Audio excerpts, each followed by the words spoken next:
जरा सोचिए, क्या कोई ऐसा समय हो सकता है जब सिर्फ एक जन्म में आने वाले कई जन्मों के लिए कमाई की जा सके? आज हम एक ऐसी खास और बहुत ही लिमिटेड मौके की बात करेंगे। चलिए, आज इसी रहस्य को समझते हैं। ये बात सुनने में ही कितनी पावरफुल लगती है ना, कि एक जन्म की मेहनत और अनगिनत जन्मों का सुख। सुनने में तो ये किसी सपने जैसा लगता है, लेकिन यही आज हमारी पूरी चर्चा का आधार है। तो चलिए देखते हैं कि ये हकीकत में कैसे बदल सकता है। तो आज की हमारी ये पूरी चर्चा समझ लीजिए एक सफर की तरह है, जिसमें 6 पड़ाव हैं। हम उन दिव्य खजानों को जानेंगे जो हमें मिल रहे हैं, और समझेंगे कि कैसे एक साधारण इंसान से एक दिव्य फरिश्ता बनने तक का सफर तय किया जा सकता है।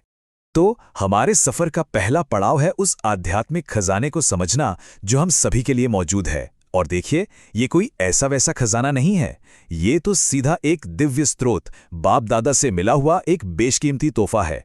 तो इस खजाने में ना 5 बहुत ही कीमती रत्न हैं।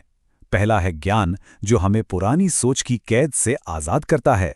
दूसरा है योग, जो हमें अपनी अंदर की शक्तियों से कनेक्ट करता है। तीसरा है गुण, जो हमारे कैरेक्टर को चमकाते हैं। चौथा है सेवा, जिससे सच्ची खुशी और दुआएं मिलती हैं। और पांचवां, जो शायद नहीं, यकीनन सबसे कीमती रत्न है, वो है समय।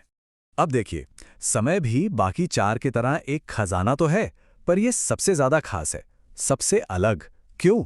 क्योंकि यही वो मास्टर की है जो बाकी सभी खजानों के ताले खोलती है। आइए जानते हैं कि यह समय इतना स्पेशल क्यों है। इस खास समय को कहते हैं संगम युग। इसे ऐसे समझिए जैसे ये एक स्पेशल स्पिरिचुअल बैंक है जो इतिहास में बस एक बार खुलता है, और कमाल की बात यह है कि वो अभी खुला हुआ है। यहां हम भविष्य के अनगिनत जन्मों के लिए अपनी आत्मा का अकाउंट भर सकते हैं। और पता है, इस बैंक की सबसे बड़ी शर्त क्या है? बस एक ही शर्त है, अभी नहीं तो कभी नहीं। ये मौका हमेशा के लिए नहीं रहने वाला। समय बहुत तेजी से हाथ से निकल रहा है, और ये दरवाजा फिर दोबारा नहीं खुलेगा। तो ठीक है, हमने खजाने के बारे में जान लिया, सही समय के बारे में भी जान लिया, पर अब सबसे बड़ा सवाल ये उठता है कि भाई, इस खजाने को जमा करे तो करे कैसे? चलिए, इसके कुछ प्रैक्टिकल तरीके जानते हैं। तो देखिए, खजाना भरने के ना 3 बड़े ही सीधे साधे रास्ते हैं। पहला है पुरुषार्थ, मतलब अपनी मेहनत से कमाना। दूसरा है संतुष्टता, यानी जो कमाया है उसमें खुश रहना और दूसरों को भी खुश करना। और तीसरा है सेवा, मतलब अपनी कमाई से दूसरों की मदद करना, जिससे अपना अकाउंट और भी तेजी से भरता है। अब एक बहुत ही गहरी बात को समझते हैं। खजाना सिर्फ तिजोरी में रखने के लिए नहीं होता है ना? वो तो सही समय पर इस्तेमाल करने के लिए होता है। तो ज्ञान को असली पावर में बदलना, बस यही तो असली कला है। जरा सोचिए, किसी के पास दवाइयों की पूरी जानकारी हो, मतलब पूरी लाइब्रेरी हो, लेकिन जब कोई बीमार पड़े तो उसे सही दवाई ना याद आए, तो क्या फायदा?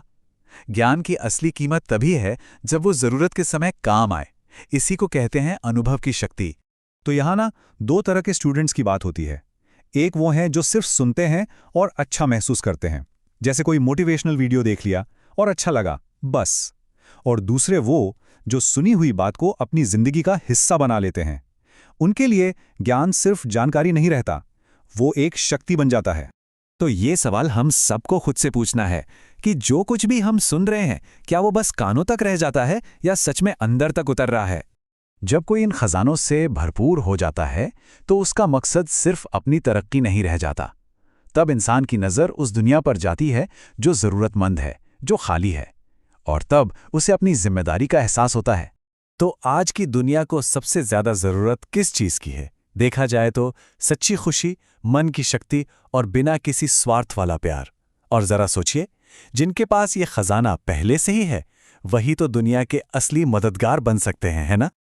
और सेवा करने का भी ना एक बहुत गहरा तरीका है। अपने मन से यानी संकल्पों से दूसरों को पावर देना, अपनी बातों से यानी वाचा से सच्चा ज्ञान देना, और अपने कर्मों से यानी कर्मणा से अच्छे गुणों का एक जीता जागता उदाहरण बनना। इससे ऊंची सेवा और क्या होगी? तो ये सारा सफर, ये सारी मेहनत हमें ले कहाँ जाती है? आखिर मंजिल क्या है? चलिए अब उस फाइनल डेस्टिनेशन पर एक नजर डालते हैं। तो जब कोई अंदर से इतना भर जाता है ना, तो वो बाहर से कैसा दिखता है? बिल्कुल एक खिले हुए गुलाब की तरह। उसकी आंखों में एक अलग ही चमक होती है, चेहरे पर एक शांति, और उसके हर काम में एक मिठास। उसे कुछ बोलना नहीं पड़ता, उसकी मौजूदगी ही काफी होती है। ये जो पूरा ट्रांसफॉर्मेशन है ना, ये 3 स्टेजेस से होकर गुजरता है।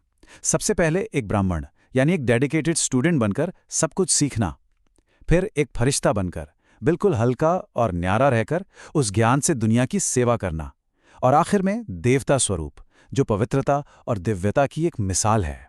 और आखिर में ये सिर्फ एक सवाल नहीं है, ये एक इन्विटेशन है, एक वादा है कि जो अभी साथ हैं वही मंजिल पर भी साथ चलेंगे। तो अब सोचने की बारी हमारी है, क्या हम सचमुच तैयार हैं?